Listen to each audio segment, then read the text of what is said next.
vous êtes sur la chaîne de décryptage de l'actualité politique. Nous allons commencer par le Sénégal qui a vu la victoire de Diomaye Faye, qui devient ainsi le 5e président du Sénégal depuis les indépendances. Né au Sénégal, grandi au Sénégal, ayant fait ses études au Sénégal, Diomaye Faye est l'exemple typique du Made in Sénégal. Ce que nous avons longtemps demandé aux autorités sénégalaises, de continuer la tradition en donnant l'opportunité à un jeune qui a grandi au Sénégal, qui a fait ses études au Sénégal, qui rêve d'être président au Sénégal, de prendre les rênes du pays. Eh bien, nous l'avons demandé. À part les élections libres, transparentes et inclusives, nous avons demandé que cette élection soit particulière. La particularité de cette élection, c'est que nous connaissons seulement le gagnant des élections la veille des élections, ce qui n'arrive pas souvent dans les pays francophones. D'abord, nous savons qu'au Tchad, c'est Kaka Déby. Nous saurons bientôt celui qui sera président au Togo. C'est Faure Gnassingbé s'il y a élection en 2025. Donc, avoir des élections où le mystère est caché, où on ne sait pas qui peut gagner? Tout le monde peut gagner à ces élections jusqu'à la dernière minute où l'amnistie a été votée permettant à Diomaye Faye de sortir de prison et de faire prison-présidence. Merci aussi à ces députés qui ont voté pour l'amnistie d'avoir gardé le rêve alive, qui veut dire le rêve vivant. Donc, j'ai suivi les élections sur X. Pendant toute la nuit, les photos de Diomaye Faye trendent. Et surtout, cette photo où il a un fond jaune. Ensuite, sa déclaration de patrimoine. Quelque chose de très particulier parce que j'ai participé à certaines élections dans d'autres pays africains. Pas directement. J'ai participé seulement aux élections au Togo, directement, indirectement. C'est rare de voir la déclaration de patrimoine des candidats être aussi publique. Pour ça, chapeau à la classe politique sénégalaise d'essayer de garder le jeu transparent. Ensuite, on a eu la photo de ces deux belles femmes. Diomaye Faye est musulman. Vous savez tous que le Sénégal est un pays à majorité musulmane. La religion musulmane lui permet d'avoir 4 femmes. Il n'est pas comme ceux qui se sont convertis à la religion musulmane juste pour avoir 4 femmes. Oui, ça existe aussi. Des gens qui prêchent le renouveau, mais qui sont prêts à changer de religion juste pour avoir plusieurs femmes. Eh bien, revenons à la politique sénégalaise.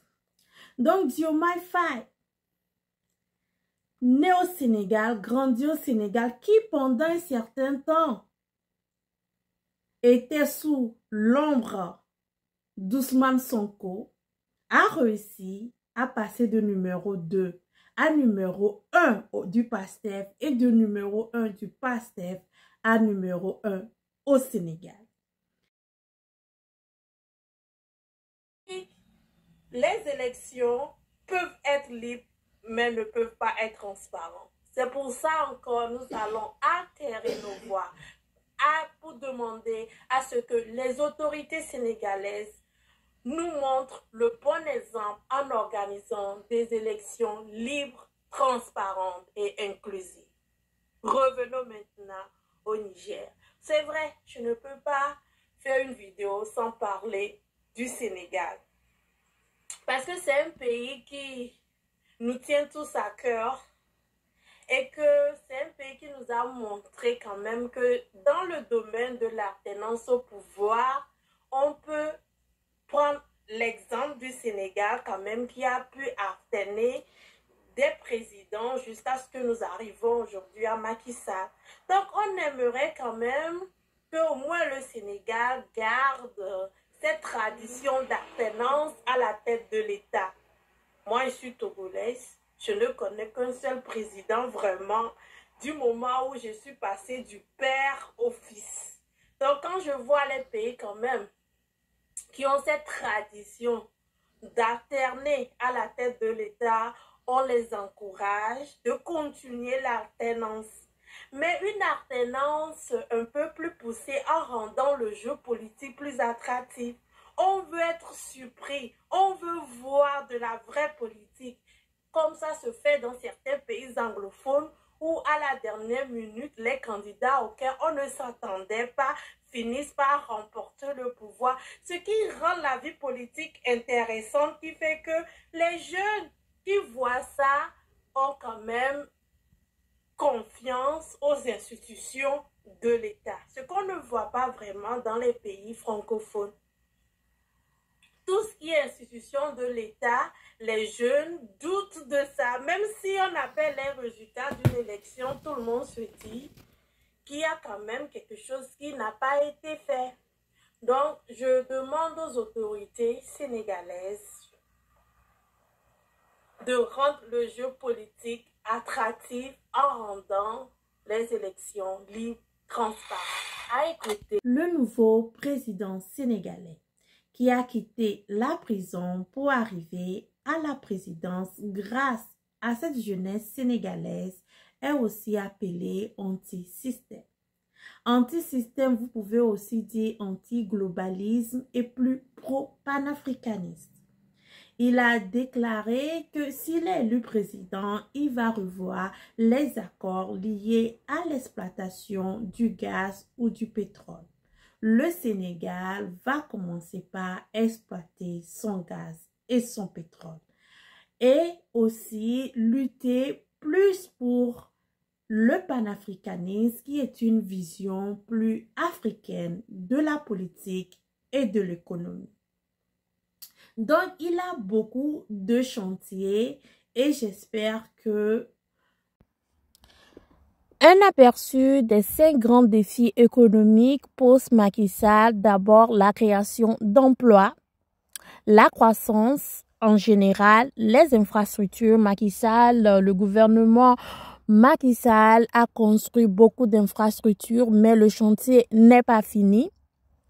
Ensuite, nous pouvons parler de l'aide budgétaire puisque nous parlons d'une vision pro-panafricaniste de nos pays africains, mais la plupart de nos pays africains bénéficient encore de l'aide budgétaire. Comment allons-nous couper la main? Nous savons que le Mali l'a fait, le Mali essaie de s'en sortir sans ces aides budgétaires, mais certains pays, certaines grandes économies africaines bénéficient encore de l'aide budgétaire. Même la Côte d'Ivoire bénéficie de l'aide budgétaire de certaines puissances.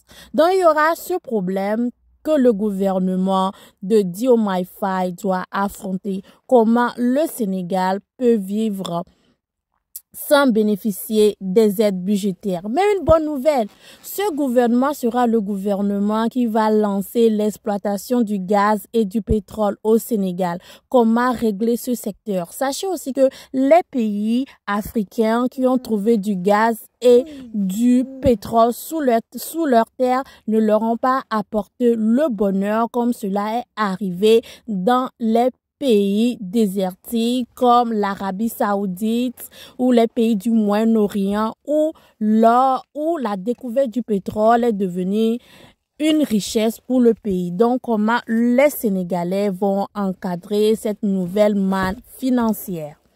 Et enfin, le climat. Oui, les changements climatiques affectent beaucoup les pays côtiers qui sont soumis à l'érosion. Ouais, certaines villes côtières vont disparaître d'ici 2050 si rien n'est fait pour les protéger.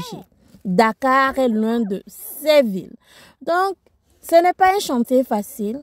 nous allons suivre le gouvernement de Diomaye Faye. Nous pouvons que leur souhaiter beaucoup de courage et bonne chance. Et à la prochaine.